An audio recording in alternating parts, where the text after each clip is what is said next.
Berger de mon âme, je m'abandonne à toi. Où tu me conduiras, je te suivrai. Car j'ai fait le choix d'obéir à ta voix. Où tu me conduiras, j'irai. Amen. Chères auditrices, chers auditeurs, chers frères, chères sœurs, nous vous remercions pour votre présence à cette émission. Merci d'être connectés pour ceux qui sont connectés en direct. Et merci également à vous qui allez suivre cette émission en différé sur les réseaux sociaux et sur tout support d'enregistrement. Avant toute chose, nous allons remettre la séance entre les mains de notre Père Céleste qui a contrôle de tout. Prions donc. Père éternel, nous te donnons toute la gloire qui t'est due, car toi seul est Dieu. Le seul vrai Dieu, c'est toi. C'est toi qui nous as créés à ton image, et tu veux que nous retournions à cette image pour que nous puissions accomplir les desseins pour lesquels tu nous as créés. Je bénis ton nom pour ma soeur, pour mon frère, pour tous tes enfants que tu cherches à travers le monde, qui sont soit connectés en direct pour suivre cette émission, ou qui vont suivre cette émission plus tard. Je sais que par ton amour, tu vas toucher le cœur de chacun pour que cette semence tombe dans de bonnes terres, dans des sols fertiles pour produire beaucoup de fruits. À ta gloire, au nom de Jésus. Amen. Donc nous vous saluons tous au nom de Jésus, vous tous qui êtes connectés et vous tous qui allez suivre cette émission en différé. Nous avons commencé cette émission depuis plusieurs semaines déjà. Et dimanche passé, nous avons lu le dernier passage qui se trouve dans Apocalypse chapitre 21. Et nous n'allons pas revenir sur cette lecture, mais tout ce que nous avons lu jusqu'à présent nous a permis de comprendre que Dieu juge, et il a promis juger encore le monde. Nous avons vu que Dieu a prévu juger le monde, mais qu'il nous laisse le choix d'y échapper. Il nous laisse le choix d'échapper à ce jugement qui viendra sur le monde entier. Avant de voir comment échapper au jugement de Dieu, voyons comment Dieu juge. Donc, dans les minutes à venir et les jours à venir, pour ne pas dire les semaines à venir, nous verrons des exemples de jugement de Dieu. Mais la question par laquelle nous allons commencer est celle-ci. Pourquoi Dieu est-il si en colère contre l'homme qu'il a créé à son image dès le début? Comment est-ce que les choses ont commencé? D'abord, nous allons voir les instructions que Dieu a données à l'homme. Pour cela, nous allons lire notre première lecture d'aujourd'hui dans Genèse chapitre 2. Nous allons commencer par le verset 8 en allant. Puis l'Éternel Dieu planta un jardin en Éden du côté de l'Orient, et il y mit l'homme qu'il avait formé. L'Éternel Dieu fit pousser du sol des arbres de toute espèce, agréables à voir et bons à manger, et l'arbre de la vie au milieu du jardin et l'arbre de la connaissance du bien et du mal. Un fleuve sortait d'Éden pour arroser le jardin et de là, il se divisait en 4 bras. Le nom du premier est Pishon, c'est celui qui entoure tout le pays de Havila où se trouve l'or. L'or de ce pays est pur. On y trouve aussi le bdellium et la pierre d'onyx. Le nom du second fleuve est Gihon, c'est celui qui entoure tout le pays de Couche. Le nom du troisième est Hiddekel, c'est celui qui coule à l'orient de la Syrie. Le quatrième fleuve, c'est l'Euphrate. L'Éternel Dieu prit l'homme et le plaça dans le jardin d'Éden pour le cultiver et pour le garder. L'Éternel Dieu donna cet ordre à l'homme. Tu pourras manger de tous les arbres du jardin, mais tu ne mangeras pas de l'arbre de la connaissance du bien et du mal, car le jour où tu en mangeras, tu mourras. L'Éternel Dieu dit, il n'est pas bon que l'homme soit seul. Je lui ferai une aide semblable à lui. L'Éternel Dieu forma de la terre tous les animaux des champs et tous les oiseaux du ciel, et il les fit venir vers l'homme pour voir comment il les appellerait, et afin que tout être vivant portât le nom que lui donnerait l'homme. Et l'homme donna des noms à tout le bétail, aux oiseaux du ciel et à tous les animaux des champs, mais pour l'homme, il ne trouva point d'aide semblable à lui. Alors l'Éternel Dieu fit tomber un profond sommeil sur l'homme qui s'endormit. Il prit une de ses côtes et referma la chair à sa place. L'Éternel Dieu forma une femme de la côte qu'il avait pris de l'homme et il l'amena vers l'homme. Et l'homme dit, voici cette fois celle qui est os de mes os et chair de ma chair. On l'appellera femme parce qu'elle a été prise de l'homme. C'est pourquoi l'homme quittera son père et sa mère et s'attachera à sa femme et ils deviendront une seule chair. Verset 25. L'homme et sa femme. Okay? Verset 25. L'homme et sa femme étaient tous deux nus et ils n'en avaient point honte. Amen. Alors, dans ce passage, les points importants sur lesquels nous allons nous appuyer ce soir sont d'abord le verset 16 à 17, puis le verset 25.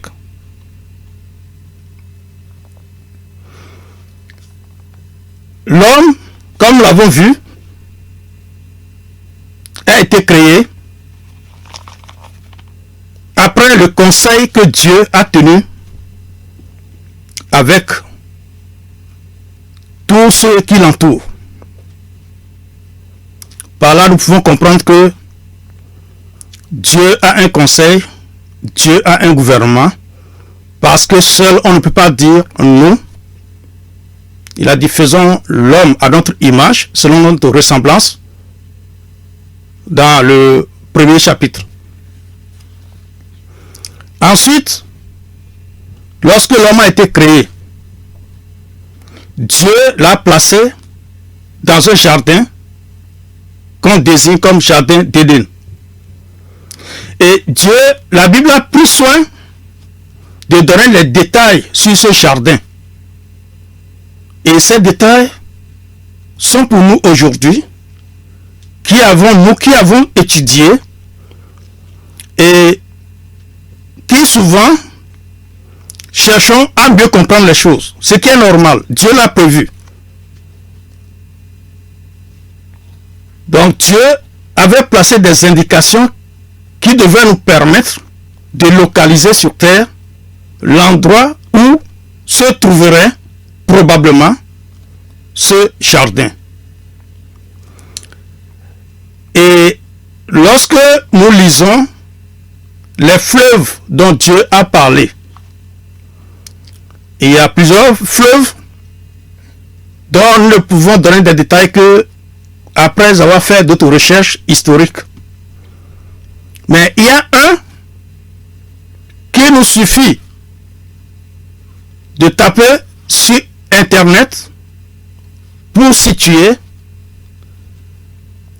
la localisation géographique sur Terre aujourd'hui. Nous allons plutôt nous appuyer sur ce fleuve pour nous localiser, ce qui nous permettra de gagner plus de temps. Parce que ce qui est important, ce n'est pas de localiser tous ces endroits, mais c'est de savoir que ce sont des endroits qui existent réellement. Lorsque nous parlons du fleuve Euphrate, nous pouvons savoir que c'est un grand fleuve qui traverse plusieurs pays. Nous pouvons citer la Turquie, l'Irak, l'Iran, la Syrie. Au moins, il y a 4 pays aujourd'hui qui sont traversés par ce grand fleuve qui s'appelle l'Euphrate. Ce qui nous permet d'avoir une idée sur le lieu géographique où se trouvera le jardin d'Éden sur terre. Il y aura d'autres détails qui nous permettront de confirmer cette déclaration. J'avais dit que nous allions mettre l'accent sur le verset 16 et 17. Le verset 16 à 17, nous pouvons lire que l'Éternel Dieu donna cet ordre à l'homme. Tu mangeras de tous les arbres du jardin, mais tu ne mangeras pas de l'arbre de la connaissance du bien et du mal, car le jour où tu en mangeras, tu mourras. Après avoir donné cet ordre à l'homme, la Bible dit que Dieu a constaté que l'homme était seul. Et l'homme n'était pas heureux. Après avoir confié à l'homme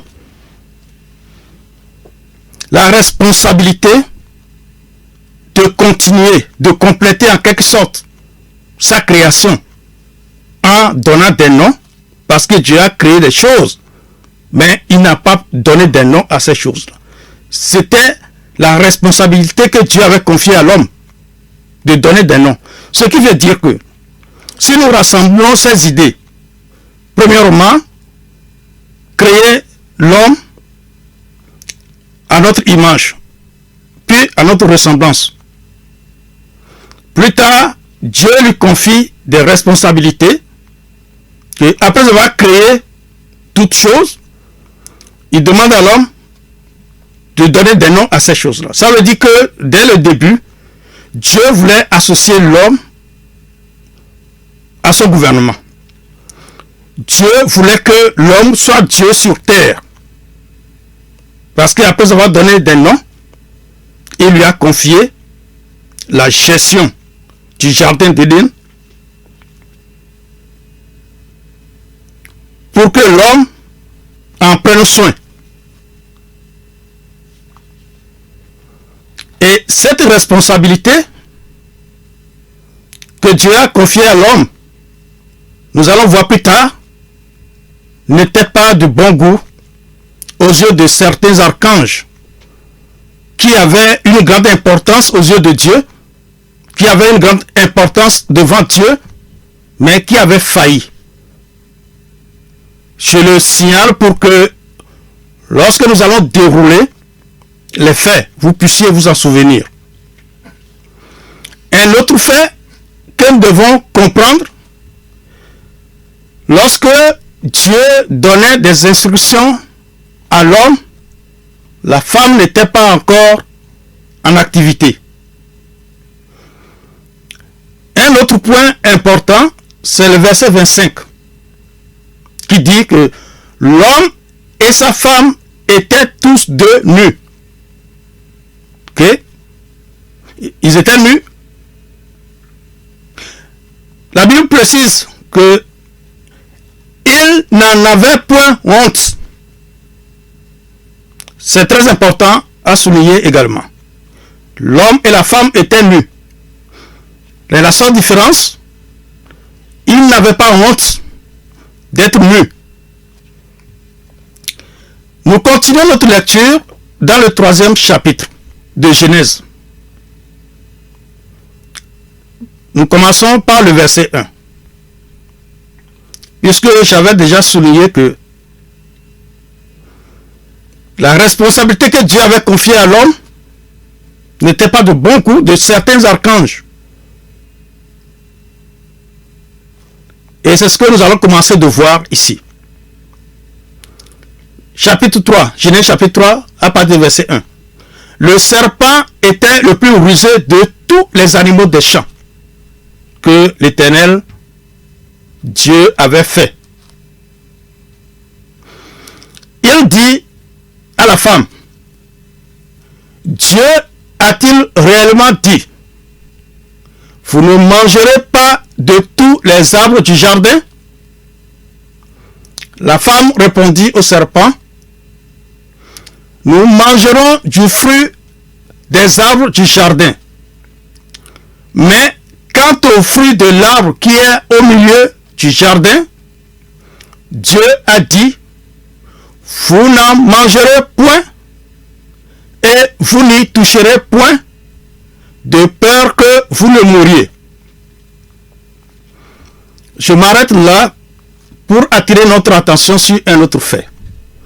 J'avais dit précédemment que lorsque Dieu donnait ses instructions à l'homme, la femme n'était pas encore là. Donc Dieu a donné les instructions à l'homme avant que la femme ne soit apportée à l'homme. Mais lorsque le serpent allait poser la question, il n'est pas allé vers l'homme, il est allé vers la femme. Et la femme, en répondant au serpent, a ajouté des choses que Dieu n'avait pas dit. Elle a ajouté des faits, des détails qui ne venaient pas de Dieu.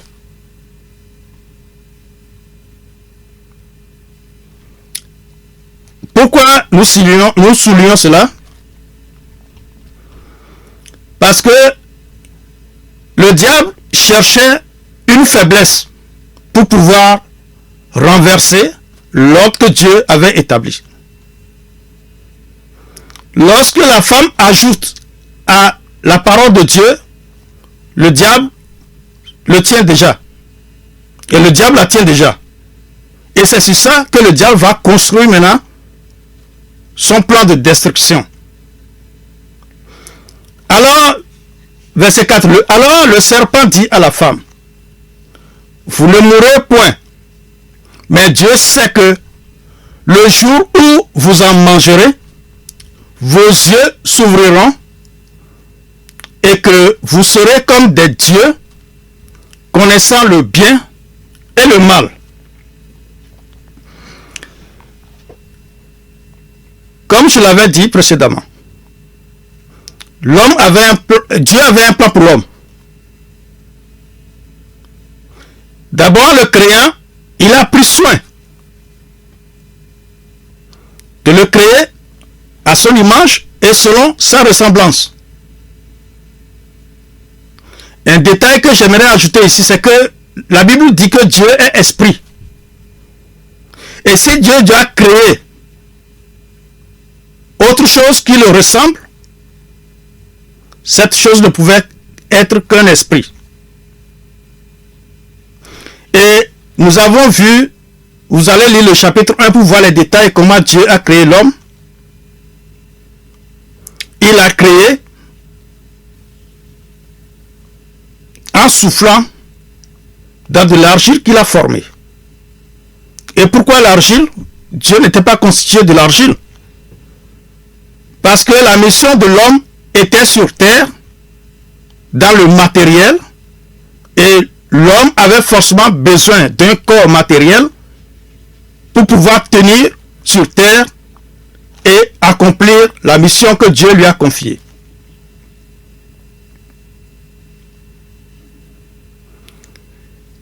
Donc ce qui ressemblait à Dieu dans l'homme, c'est la partie esprit, le souffle que Dieu a mis dans l'argile.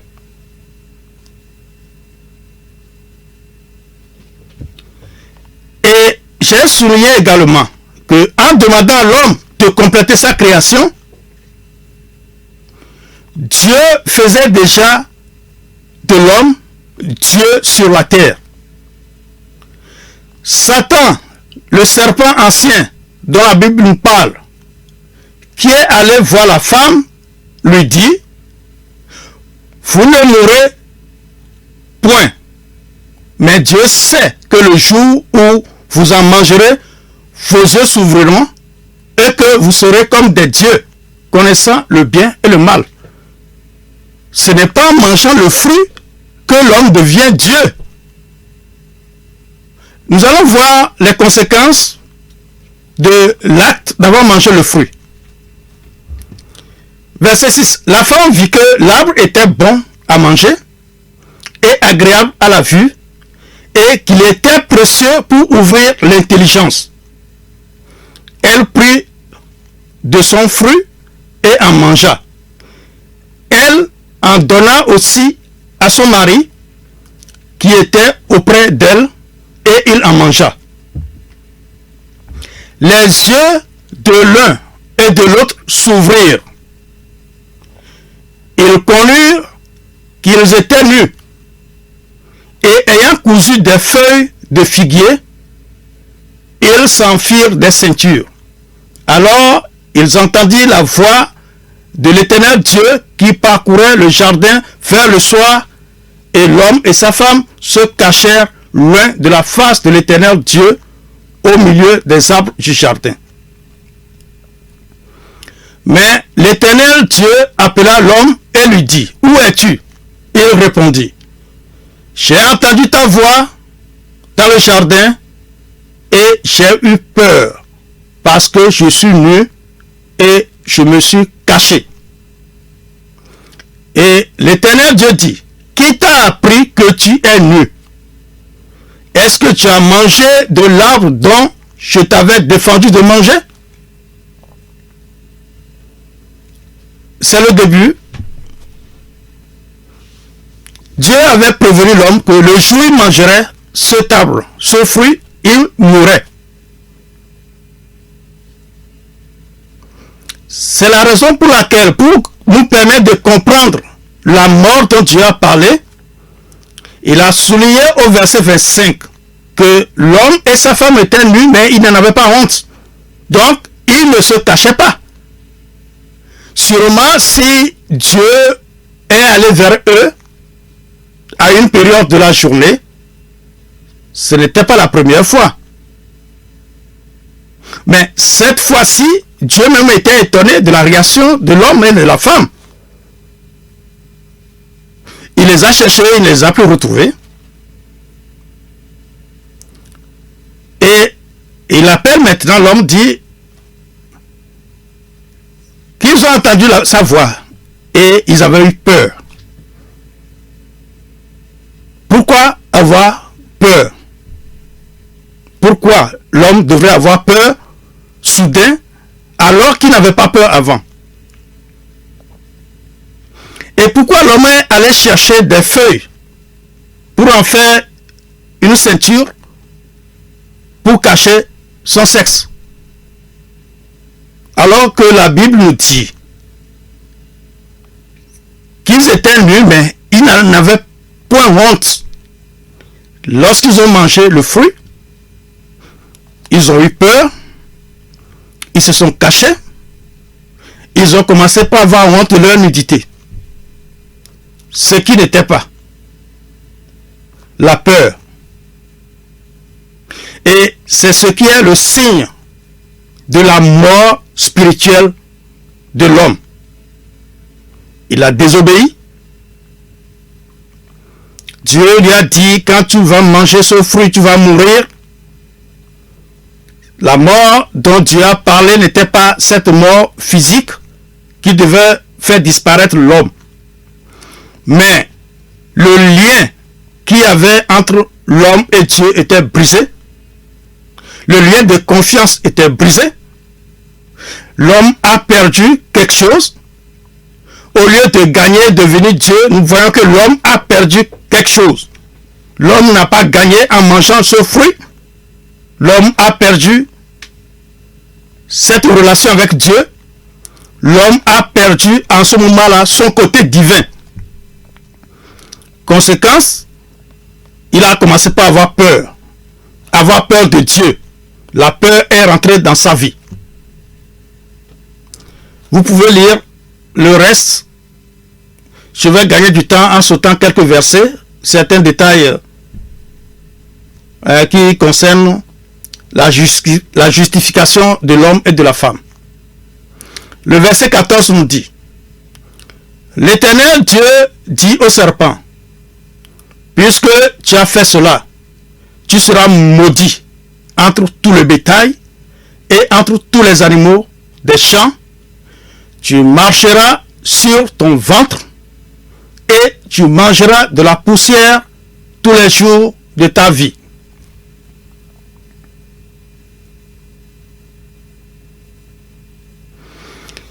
Je mettrai une inimitié entre toi et la femme, entre ta postérité et sa postérité. Celle-ci t'écrasera la tête et tu lui blesseras le talon. Ça, c'est la malédiction ou bien la sanction que Dieu a prononcée contre le serpent pour avoir induit en erreur l'homme et la femme.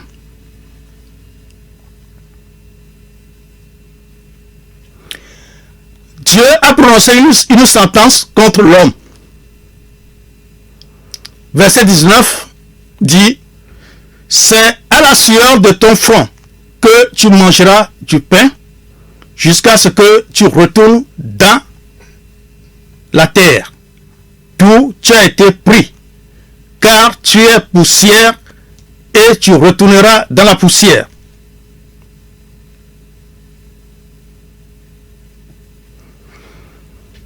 Bon,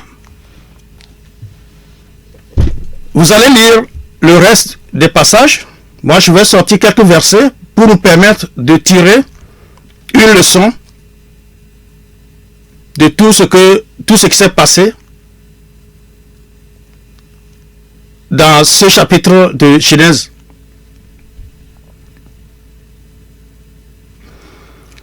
Relevons d'abord la malédiction ou bien la sanction du serpent. Dans la sanction que Dieu a prononcée, je vais relire le verset 14. L'Éternel Dieu dit au serpent, puisque tu as fait cela, tu seras maudit entre tout le bétail et entre tous les animaux des champs. Tu marcheras sur ton ventre et tu mangeras de la poussière tous les jours de ta vie. À ma connaissance, le serpent, tous les serpents que nous connaissons jusqu'à aujourd'hui ne se nourrissent pas de la terre. Les serpents se nourrissent des rongeurs. Les serpents se nourrissent des êtres vivants. Les serpents se nourrissent parfois de l'homme. Il y a de gros serpents qui avalent l'homme, qui avalent même un bœuf. Mais je n'ai jamais vu un serpent en train de manger de la poussière. Alors, de quoi Dieu nous parle ici? À quoi est-ce que Dieu fait allusion ici?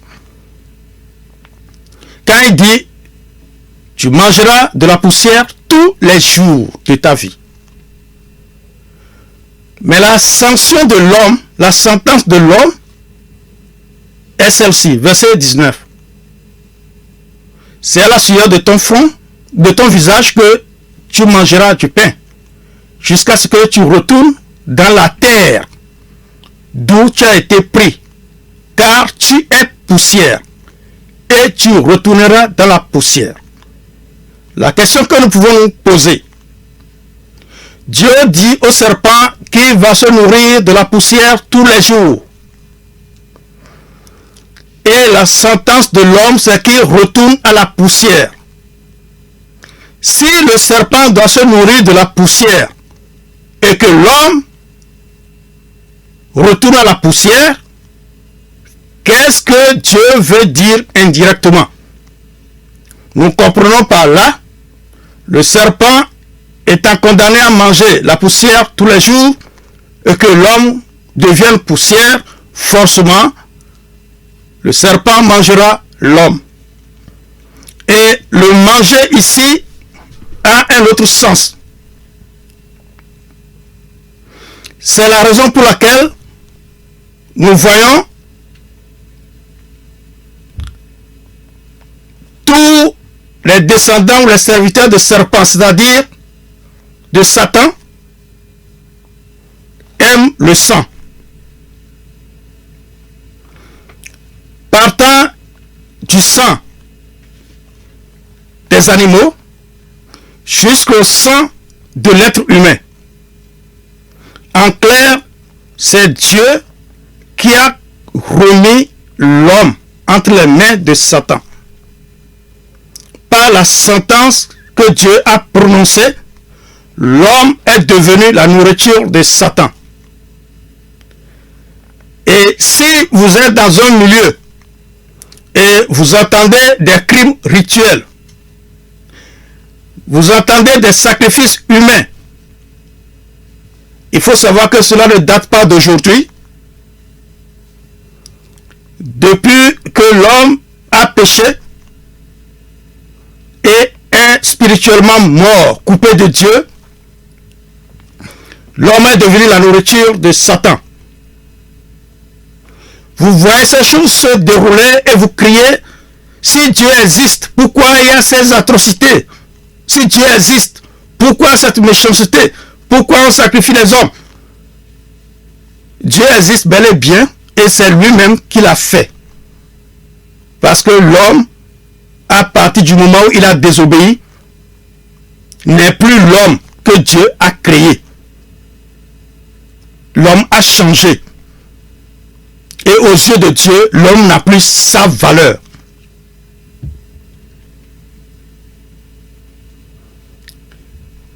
Nous n'allons pas lire la sentence de la femme parce que ce n'est pas le but de notre étude. Nous allons lire le verset 21 qui fait partie des éléments dont nous aurons besoin. L'Éternel Dieu fit à Adam et à sa femme des habits de peau et il les en revêtit. C'est après ça que l'Éternel Dieu a chassé l'homme. Je vais lire le verset pour nous permettre de voir l'importance que Dieu accordait à son conseil de décision. Verset 22 dit, l'Éternel Dieu dit, voici l'homme est devenu comme l'un de nous pour la connaissance du bien et du mal. Empêchons-le maintenant d'avancer sa main et de prendre de l'arbre de vie et d'en manger et de vivre éternellement. Dieu ne voulait pas que l'homme soit éternel dans cet état de péché, dans cet état de mort spirituelle. Donc, il a empêché de prendre l'arbre, parce que dans le jardin, il y avait également l'arbre qui devait lui permettre de vivre éternellement. Dieu l'a empêché de toucher. Et comme je le disais, ici, Dieu a encore parlé au pluriel, dit empêchons-le maintenant. C'est pour vous dire que Dieu tient compte. Il prend au sérieux son conseil. Dieu n'est pas seul, il est entouré d'un conseil.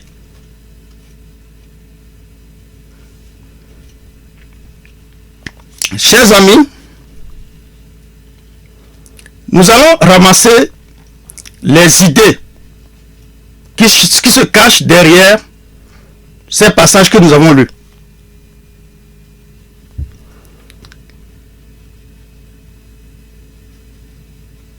Le verset 21 nous dit, l'Éternel Dieu fit à Adam et à sa femme des habits de peau, et il les en revêtit.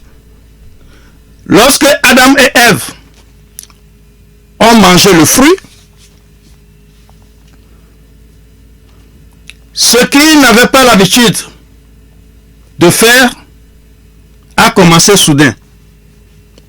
Ils ont commencé à avoir honte de leur nudité. Mais la solution qu'ils ont trouvée, c'est aller chercher des feuilles d'arbre pour en faire une ceinture pour se couvrir. Et vous et moi, nous savons très bien que les feuilles d'arbre n'ont pas une longue durée de vie. Cette solution de l'homme est une solution éphémère qui n'est pas en réalité une solution. La solution de l'homme ne pouvait pas le servir à résoudre le problème du péché. Dieu lui-même s'est levé pour apporter la solution idoine à la situation. Qu'est-ce qu'il a fait? Quand la Bible dit que Dieu a habillé Adam et Ève avec la peau, sûrement la peau d'un animal. Nous savons que pour enlever la peau à un animal, il faut tuer cet animal. Et lorsqu'on tue un animal, le sang coule. Même si on ne l'égorge pas et qu'on l'étrangle, au moment où on enlève la peau, le sang doit forcément couler. C'est l'inauguration du salut par le sang que Dieu venait de faire en tuant un animal pour lui enlever la peau, pour couvrir l'homme. Et plus tard, nous allons voir que c'est la même chose que Dieu a fait à ceux qui sont sauvés en envoyant son Fils Jésus-Christ mourir d'une mort atroce où il a versé son sang. Nous allons voir plus tard que la Bible nous parle que nous sommes habillés de Christ. C'est en quelque sorte l'image de Christ que Dieu a créé dans cette scène que nous voyons lorsque Dieu enlève la peau pour couvrir la nudité de l'homme et de la femme. C'est ce sang qui est coulé qui effaçait le péché de l'homme. Dieu n'avait pas abandonné l'homme entre les mains de Satan de façon indéfinie. Dieu lui-même a cherché une solution idoine. Et c'est la seule solution qui libère l'homme de cette mort. C'est la seule solution qui permet à l'homme d'être sauvé. Mais vous allez vous demander, si l'animal que Dieu a tué a sauvé l'homme, pourquoi nous parlons encore de péché? Nous verrons plus tard avec le peuple que Dieu a choisi comme témoin. Et le mot témoin peut être utilisé ici comme un instrument d'expérimentation. Nous allons voir que dans la vie de ce peuple, Dieu avait adopté la même méthode de sacrifice du sang. Et Dieu a fait le constat que ce sacrifice ne pouvait pas ôter le péché éternellement. Donc, c'était une solution temporaire que Dieu avait trouvée dans le jardin pour dribbler le serpent, c'est-à-dire Satan. Le problème qui se posait, c'est quoi? Satan, qui est Lucifer, avait une position très élevée auprès de Dieu. Et il a pensé qu'il pouvait faire coup d'état à Dieu, comme les officiers le font, pour prendre la place du chef de l'État. C'est ce que Satan a pensé faire, et il a voulu renverser Dieu. Il n'a pas été vainqueur avec son groupe. Et cette colère de Satan, liée à sa déception, est restée jusqu'à ce que Dieu trouve une solution à lui-même en faisant l'homme à son image. Du coup, il fallait que Satan trouve des stratégies pour renverser l'homme. C'est ce qu'il a fait. Parce qu'il y a des règles spirituelles à respecter. La Bible dit que l'âme qui pêche, c'est elle qui mourra. Et Satan sait que s'il arrive à pousser l'homme dans le péché, la sentence est que l'homme devait mourir. Dieu a reconnu cela, puisque la Bible dit que Satan va chez Dieu et il parle avec Dieu. Satan se lève, il accuse l'homme, il dit voilà l'homme que tu as créé, voilà ce qu'il a fait, donc il t'a désobéi. Dieu a voulu sauver l'homme, il a dit ok, il n'y a pas de problème, il prend un animal. Le péché que l'homme a commis, Dieu met ce péché sur l'animal, il l'égorge. Pourquoi il a égorgé? La Bible dit, ou bien, selon la loi divine, c'est l'homme qui pêche qui mourra.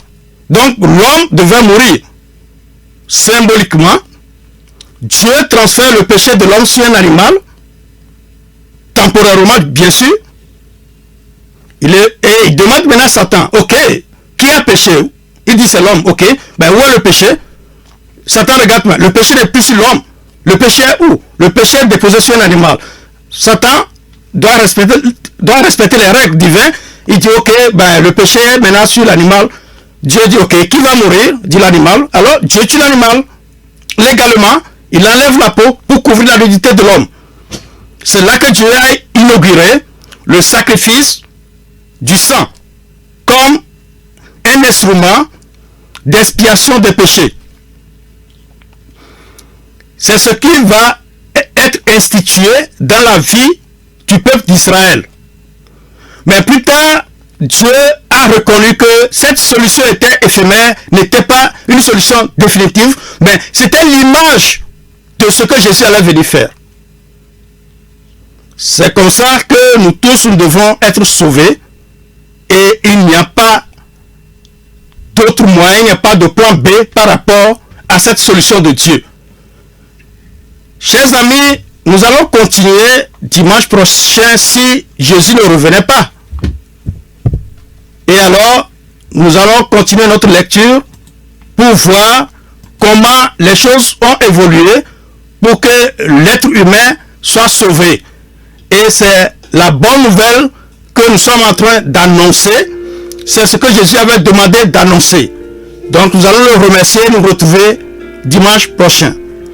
Père, merci pour la grâce que tu nous as encore accordée aujourd'hui de partager ta parole.